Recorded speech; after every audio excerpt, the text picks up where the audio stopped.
앞뒤좌우로 축복의 인사를 나눕니다. 복음은 살리는 것입니다. 네, 복음은 남에게 상처를 주고 남에게 고통을 주고 또 상대에게 아픔과 어려움을 주는 것이 아닙니다. 복음은 힘을 주는 거예요. 복음은 구원을 주시는 거예요. 복음은 생명을 주시는 거예요. 복음은 우리에게 참 즐거움을 주는 것입니다. 예수님이 이 땅에 오실 때 누가복음 2장 10절에서 13절 말씀하셨잖아요. 모든 사람에게 큰 기쁨의 좋은 소식을 전하기 위해서 내가 이 땅에 왔다라고 그렇게 말씀하고 있습니다. 이 땅에 태어나서 누군가가 차별 대우를 받는다고 하면은 아마 억울한 정도가 아니라 그것 때문에 삶에 힘든 고통을 가지고 살아갈 것입니다. 어쩌면 이 땅에 일어나는 문제들이 이 차별이라는 단어 때문에 일어나는 문제가 아닐까 그렇게 말씀 준비하면서 생각해 봤어요. 근데 그 차별 대우라는 것이 어디서 시작되었는지를 우리는 또 확인해야 돼요. 사람이 막 이렇게 저 사람을 차별하고 누구를 차별 대우하고 하는 것이 아니라는 겁니다. 결국은 인간이 알아야 될, 사람이 알아야 될 것을 모르니까 차별 대우를 받을 수밖에 없는 거예요. 하나님이 아담과 하와를 에덴 동산에 거하게 하실 때에 에덴 동산에 아무것도 없게 하고 아담과 하와를 거기 거하게 한 것이 아니거든요. 거기에 모든 것 다 필요한 것을 만들고 아담과 하와를 거하게 하셨어요. 그런데 거기에서 아담과 하와가 속잖아요. 자기 자신들을 만들고 자기 자신들이 살아가야 될 모든 환경을 다 만들어 놨는데 뭐가 없어서, 뭐가 먹을 것이 없어서, 뭐가 불편해서 딴 눈을 뜬 것이 아니라 사탄이 와서 속이잖아요. 이거 먹으면 하나님과 같이 눈이 밝아진다. 그래서 눈이 밝아져가지고 하나님처럼 된다라고 그렇게 사단이 속입니다. 하나님처럼 된다라는 것은 어마어마한 거잖아요. 이미 하나님의 축복을 받고 하나님이 가지고 계시는 모든 것들을 다 다스리고 정복하는 축복을 받았는데도 하나님처럼 된다라는 그 말에 속아 넘어가는 아담과 하와입니다. 결국 무슨 말입니까? 하나님을 제대로 모르고 하나님의 말씀을 제대로 모르고 하나님의 은혜를 제대로 모르면은 다른 것에 빠져들 수밖에 없어요. 다른 것을 쫓아갈 수밖에 없어요. 우리도 마찬가지잖아요. 뭐가 좀 된다고 하면 그쪽으로 우리가 관심을 갖게 되잖아요. 저도 직장 생활을 했어요.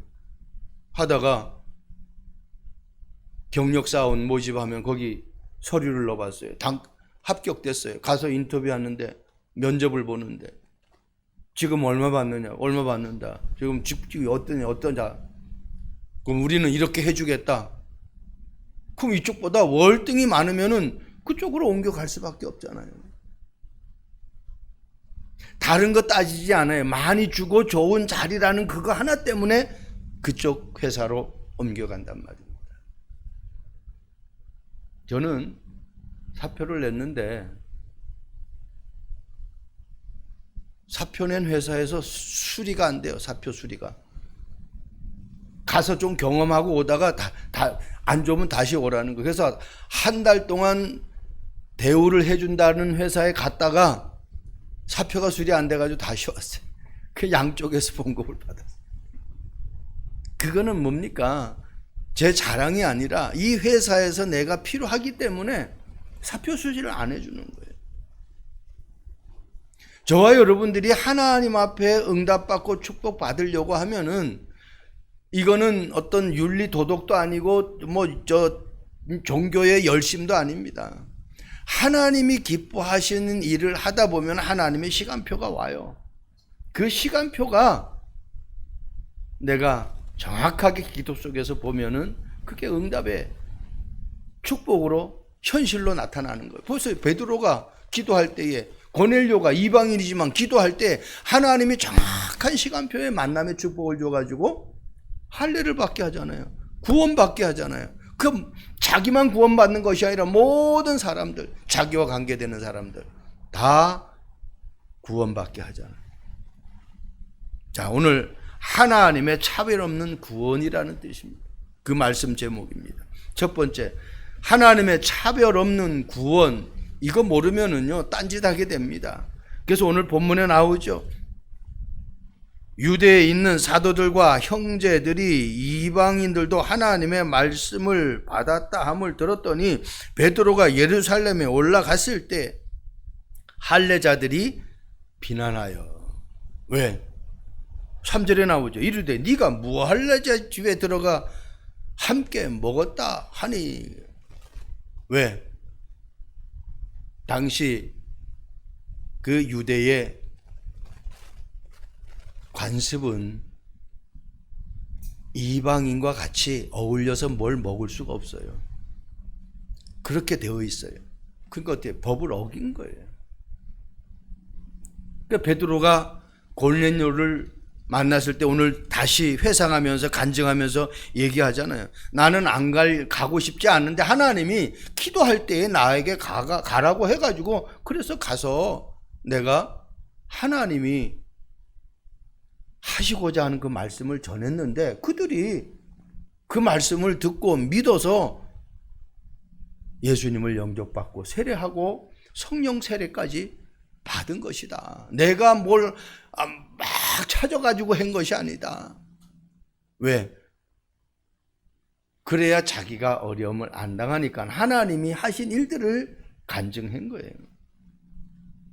이 말은요, 어떻게 보면은 베드로도 확실한 하나님의 계획이라는 부분들을 가지고 있었으면은 이렇게까지 변명 섞인 이야기를 할 필요가 없죠. 정확하게 하나님이 예비한 사람, 내가 기도 가운데 하나님이 가라고 해서 만났는데 뭐 위법이니 뭐 법이니 그런 말을 할 필요가 없죠. 정확하게 하나님이 하신 그 말씀을 전달하면 되는 것이지. 그래서 이스라엘의 가장 큰 문제가 선민 사상에 빠져 있는 거예요. 또 하나는 이미 그리스도가 오셨는데 그 그리스도를 기다리는 거예요. 메시아 사상에 빠져 있어요. 아직 안 오셨다는 거예요. 예수님이 이 땅에 오실 때에 마구간으로 오시질 않는다는 겁니다. 목수의 아들로 오시지 않는다는 거예요.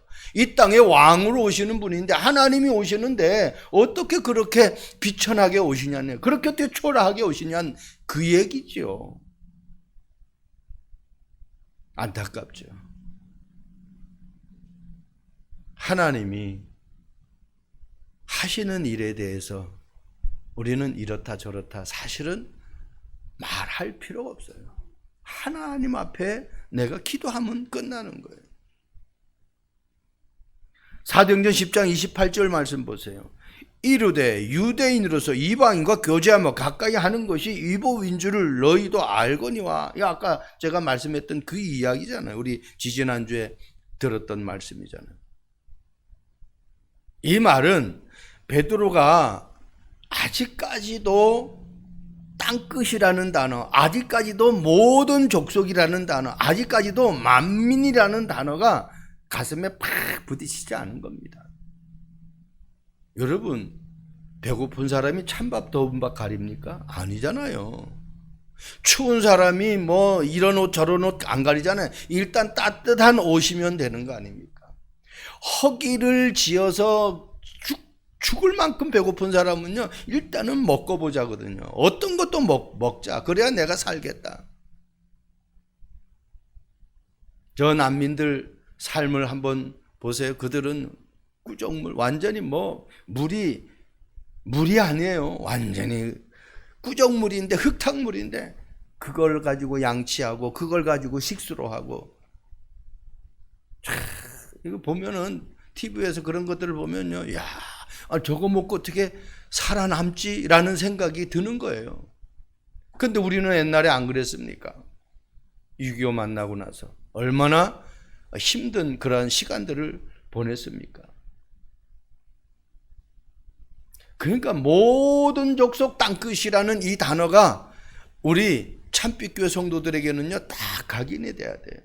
누구든지 하나님의 계획이 있는 사람은 구원받는 그 대상으로 알아야 돼요. 구원받은 하나님의 자녀는 모두가 다 선교사입니다. 그런데 구원받지 못한 모든 사람들은 다 선교 대상이에요. 구원받을 자라는 거예요.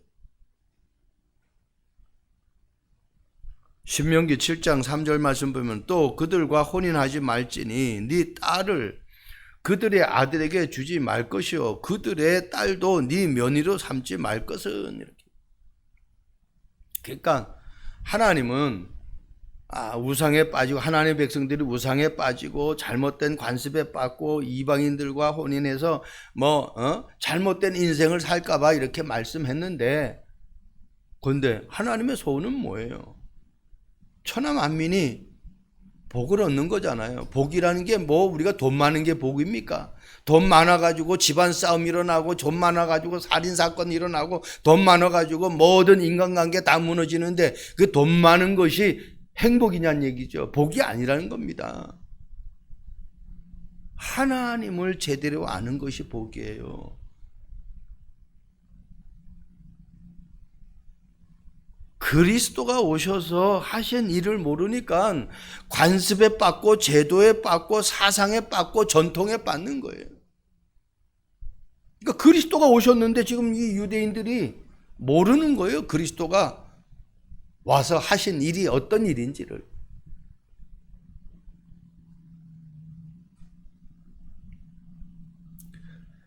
결혼하는 것보다 더 중요한 것이 무엇 때문에 결혼해야 되는지를 알아야 돼요. 그게 더 중요한 거예요. 내가 왜 결혼해야 되느냐. 하나님은 혼자 사는 것이 보기 좋지 않아서 아담의 갈비뼈를 취해서 하와를 만드셨어요. 그렇다면은 혼자 사는 것은 하나님이 보실 때 보기 좋지 않다라는 거잖아요. 그러면 보기 좋은 삶을 살기 위해서 결혼하는 거거든. 그럼 어떤 보기 좋은 삶이냔 말이에요. 내가 출세하고 내가 돈 많이 벌고 내가 잘 나가고 좋은 차 타고 좋은 집에, 그게 보기 좋은 삶이 아니잖아요. 하나님은 서로가 부족한 부분을 채우는, 그래서 돕는 배필이라고 그랬어요. 여자만 남자를 돕는 배필이 아니라 남자도 여자를 돕는 배필이에요. 같이 돕는 거예요. 부족한 부분들을. 그래야 문제 앞에서 하나님의 능력으로 다 헤쳐나갈 수 있어요. 저와 여러분들이 내가 왜 예수 믿어야 되느냐? 내 힘으로 안 되는 게 있잖아요. 그분은 전지전능하신 분이잖아요. 그분은 나를 위해서 시작과 끝을 다 가지고 계신 분이잖아요. 그래서 내가 그 예수를 믿는 거예요. 안 그러면은 우리는 예수 믿을 필요가 없죠. 오늘같이 이 야외 맑은 날, 화창한 날 들과 산으로 가가지고 마음껏 즐길 수 있잖아요. 그래서 이 예배라는 것은 우리에게 평생 누리는 최고의 축복이에요. 인간에게만 주신 축복이라니까. 그 인간 중에서도 구원받은 하나님의 자녀가 누리는 축복이라니까요. 예배 안에 모든 거 다 있어요. 그래서 복음 모르면은 모든 기준이 세상 기준 될 수밖에 없어요. 모든 기준이 잘 나가는 사람의 기준밖에 될 수가 없어요. 그게 기준이 아니잖아요. 그 잘 나가는 사람이 어떻게 살아왔고 지금 어떤 생각을 가지고 있고 앞으로 어떻게 살아갈지 그걸 우리가 압니까? 모르잖아요. 오늘 한순간에. 이 뭐지 방송 보니까 미국 할로윈데이 하는데 그 행사장 그 근방에 그냥 멀쩡하게 걸어가는 10대인가? 그 사람이 그냥 갑작스레 총을 꺼내가지고 사람들을 쏘는 거예요.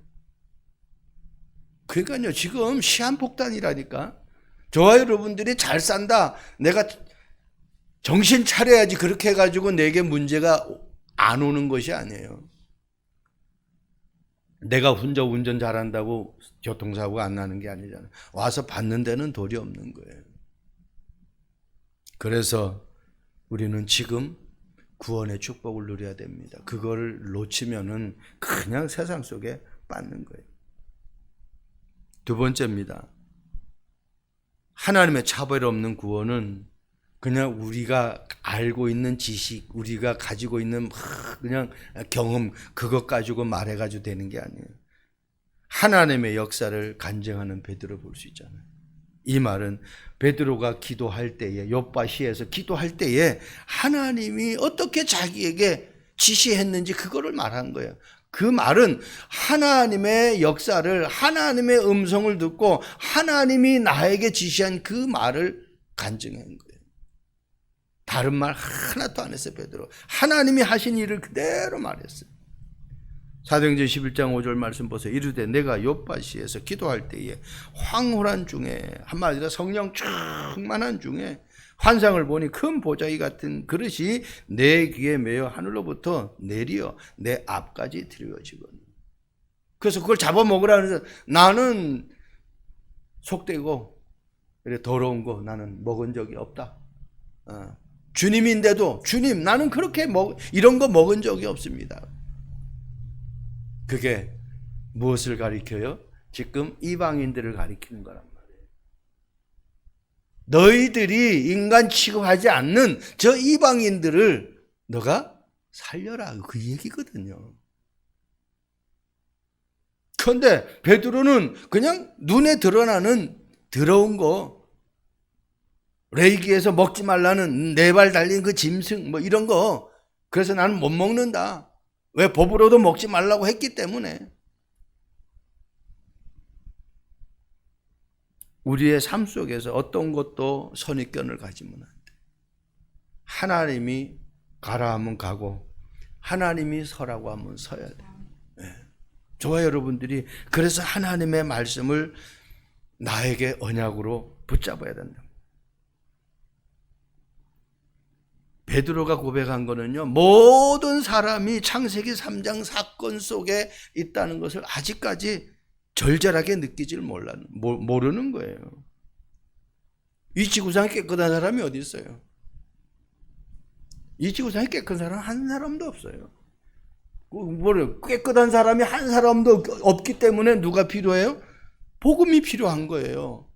복음은 나를 깨끗하게 하시잖아요. 고린도후서 5장 17절 그리스도 안에 있으면은 새로운 피조물이라 그랬어요. 내가 깨끗하게 돼서 깨끗하게 되는 것이 아니라 그분의 보혈의 피가 내게 입혀져야 돼요. 그리스도의 옷을 입어야 돼요. 가죽의 옷을 입어야 돼요.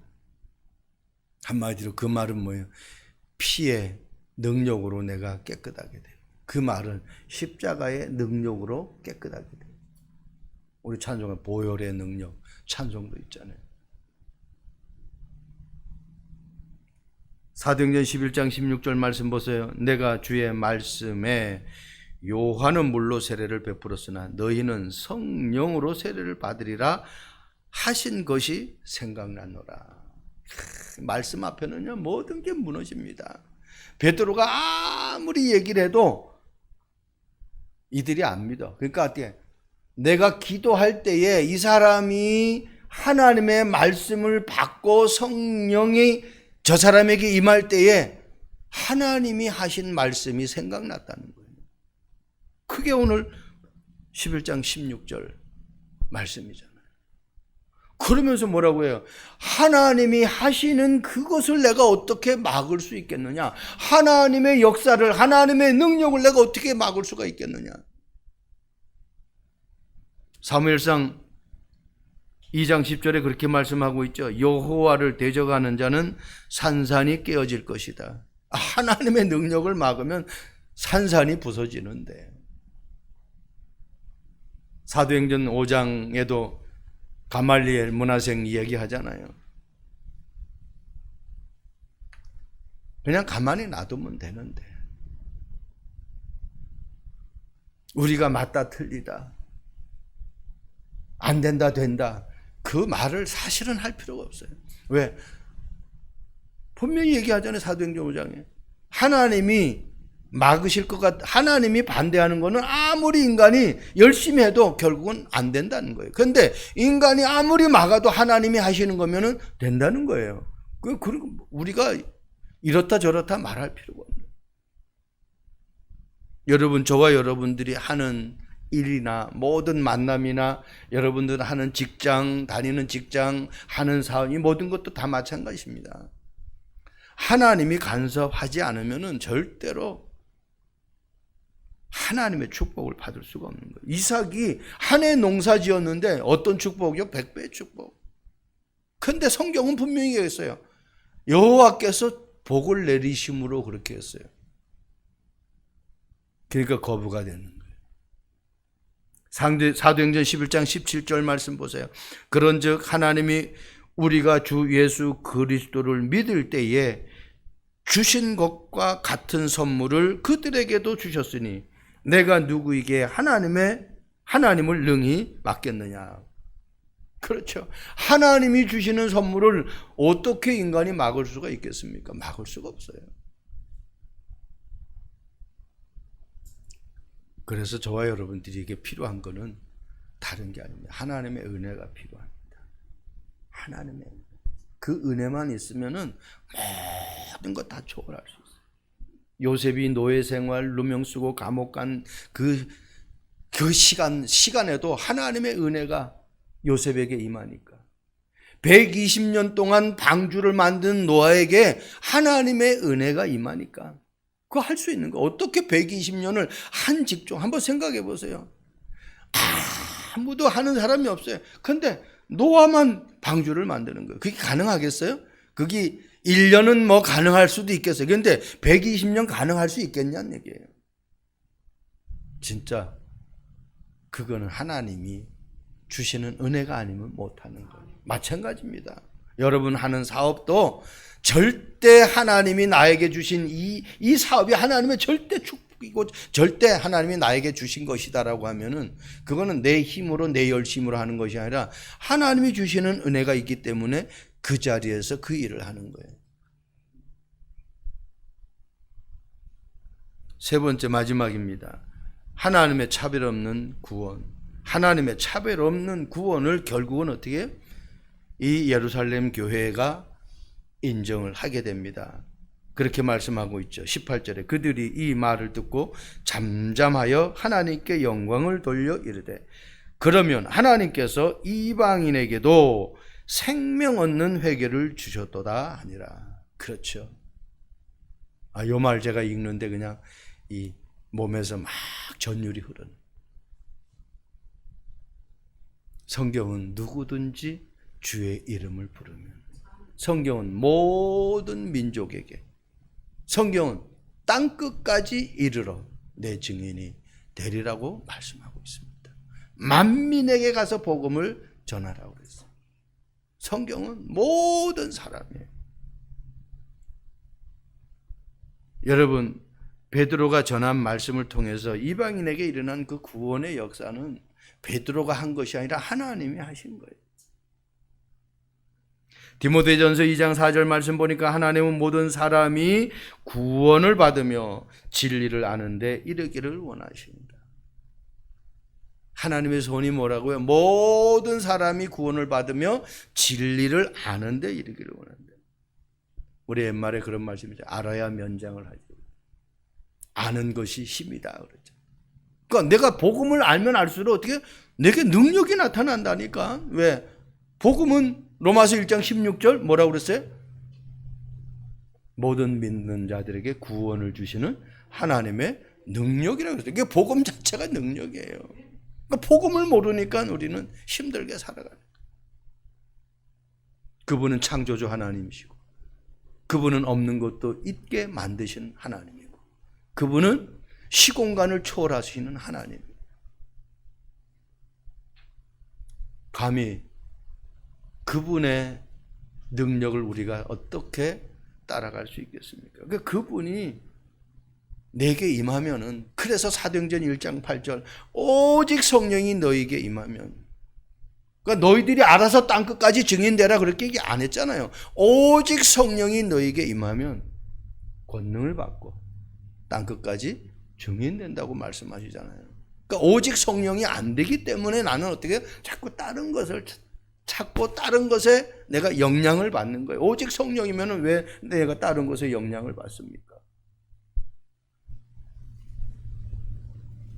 하나님의 소원은요, 그리스도를 바로 알고, 그리고 그 바로한 그리스도를 누리고, 그리고 내가 누리는 그 그리스도를 누리지 못하는 사람에게 누리도록 전달해 주는 거예요.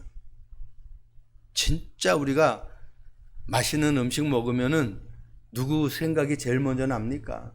아내가 맛있는 음식 먹었다 그러면 어때? 남편 생각나고 자녀들 생각날 거 아니에요. 그게 당연한 거 아닙니까? 저는 우리 시찰이나 뭐 또 뭐 노회 이래 관련돼 가지고 어디 가서 목사들이 맛있게 먹어요. 그러면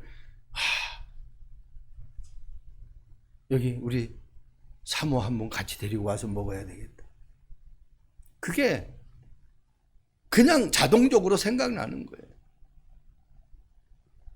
그 내가 은혜를 받고 하나님의 말씀으로 내가 모든 것들이 다 해결되면은 이거 모르는 사람한테 내가 전해줘야 된다라는 생각이 안 난다라는 거는 그건 진짜 그거야말로 기적이죠.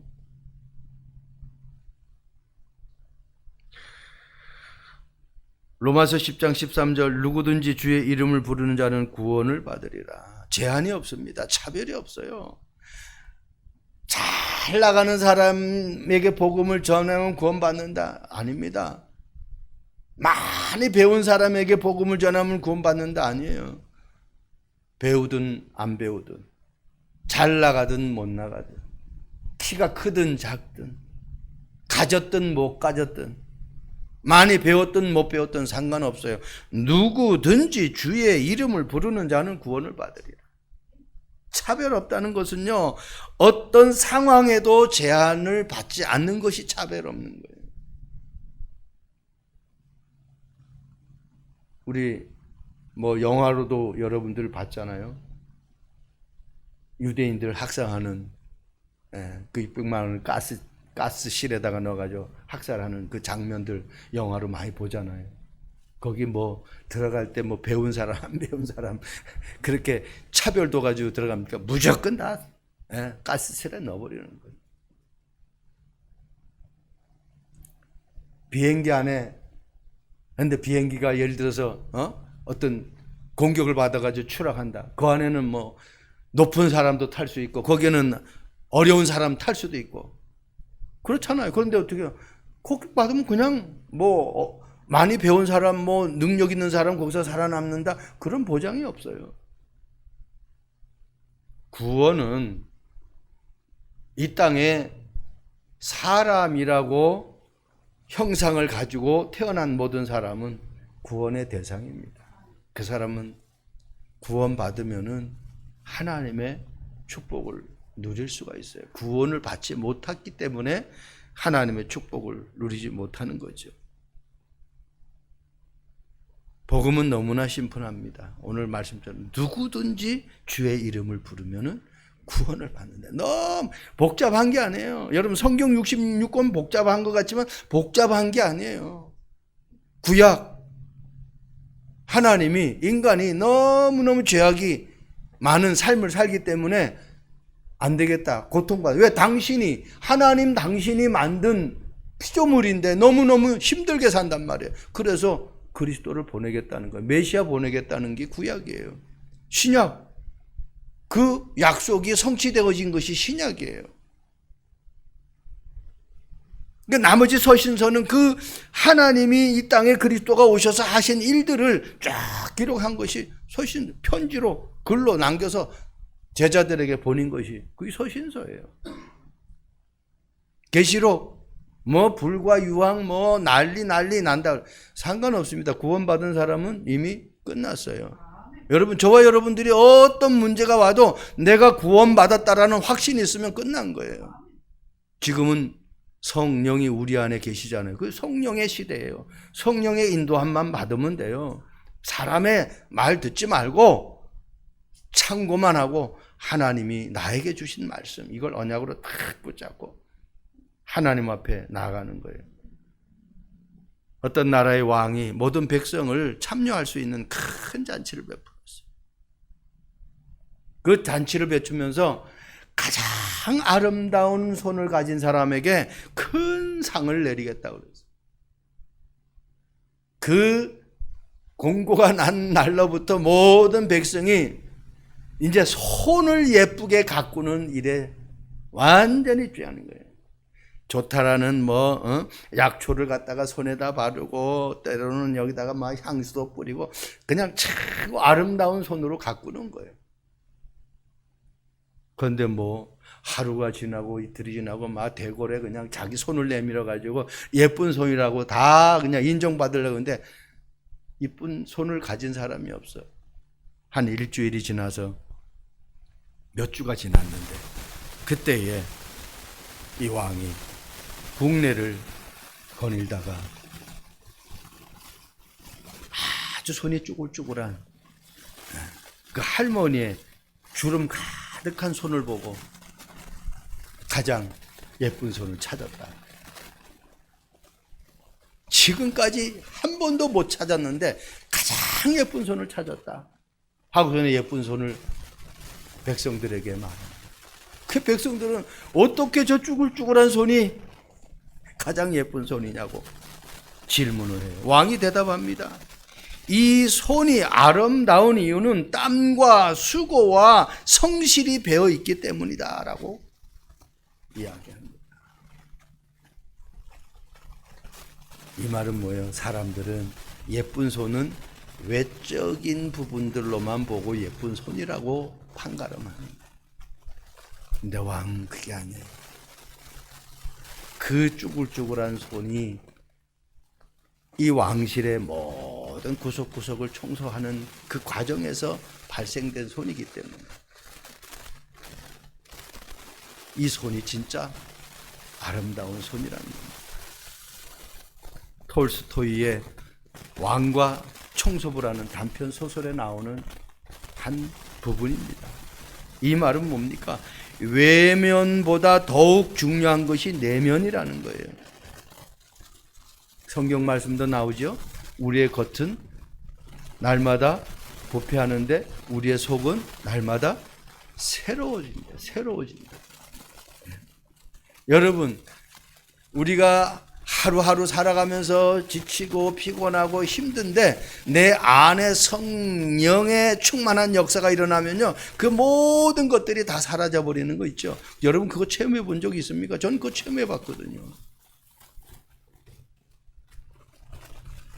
거의 모든 사람이 외적인 부분을 보고 판단을 해요. 그래서 성경에 하나님이 다윗을 왕으로 세우기 전에 사람을 찾을 때에 어떻게 찾았습니까? 사울 왕은 외면을 보고 찾았는데 다윗을 찾을 때는 어떻게 해요? 나는 사람들은 외적인 부분을 보고 찾지만은 판단하지만은 나는 그 마음 중심을 본다고 그랬어요. 외면을 보지 않고 중심을 보신다는 거예요. 그 믿음을 보는 거예요. 시편 78편 7절 72절에 말씀하고 있죠. 그 손의 공교함과 그 마음의 성실함이라고 했어요. 마음에 그리스도를 믿는 그 성실함, 그 손에 하나님이 주신 그 달란트를 발견한 사람, 그 사람은 하나님이 쓰시는 거예요.